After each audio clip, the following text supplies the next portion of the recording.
Hey there guys, welcome back to the channel. This is Comic Kid here again, and today we will be looking at some great places to start reading Green Arrow. Now the show ended not too long ago, and there are all these rumors that he's going to be popping up in the DCEU and within the next few years or so. So I just wanted to shed some spotlight on the Emerald Archer himself. Now, before we get started, these are not some of the best Green Arrow stories of all time. I do strongly recommend them, but for the most part they are like jumping on places for new readers. If you guys want to see a 10 best Green Arrow stories of all time video, then feel free to let me know down in the comments, and I might do one in another few weeks or so. But again, this list here is specifically just for newer readers or people interested in getting into the character. And they're not exactly in any particular order either, so we'll go ahead and get started. Now, first up on the list is gonna be Mike Grell's run on Green Arrow. Mike Grell did a lot for Oliver Queen when he revamped him for this series. A lot of you might know that he also wrote and illustrated the Longbow Hunters, which is widely considered to be one of the best Green Arrow stories, but it isn't exactly the best place to start with him either. This series here would be a much better place to start. It is definitely a much more mature take on Oliver Queen, as you can see there, and it is definitely like very dark. Fans of the show are likely to enjoy a lot of Mike Grell's run on Green Arrow. People who prefer the lighter stuff, I mean, there's still definitely a lot to enjoy about it, but it's really kind of hard to go wrong with his run. Grell also wrote the title for several years and has several volumes out, and I believe they just reprinted all of them, so you can now buy them in much larger, nicer collected editions as well. But this is the first issue here. This is not what the cover of the graphic novel collected edition looks like, but it is still a great place to start with Green Arrow, as well as a great run for the character overall. Now, next up is going to be Kevin Smith's run on Green Arrow. This is part 1 of the Quiver storyline, which I believe went for 12 issues. It might have been a bit shorter than that, but Kevin Smith, for as infamous as his Batman run is, did a phenomenal job when he brought Oliver Queen back to life. Now, this is a great place to start, not only because it kind of catches you up with the character in general and even shows you a lot of his supporting cast, but if you pick up the run from here as well, you can also find a lot of great stuff after this arc alone. Smith only wrote like one other arc after Quiver, if I'm right, and even after he leaves the title, it's still great. And with that said, it's definitely a more lighthearted take on the character. There are still some darker elements at times that kind of pay homage to the Mike Grell run, but for the most part, it's a much more fun, lighthearted take on Oliver Queen himself. So if you're looking for a great story that introduces new characters and also catches you up on Oliver Queen's history, Kevin Smith's Quiver arc is going to be a great place to jump in.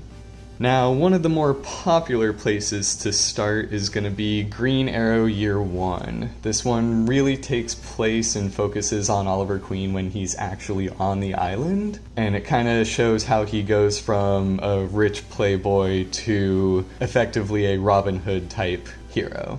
It's not super dark, but it does deal with a lot of mature themes. It's written by Andy Diggle and illustrated by Jock, and it's definitely one of the better places to start with the character, in my opinion. But with that in mind, as the title implies, it's all about the year he spent on the island and learning to hone his skills as an archer and so on and so forth. Again, it is a great read. This is probably my #1 pick to start with the character.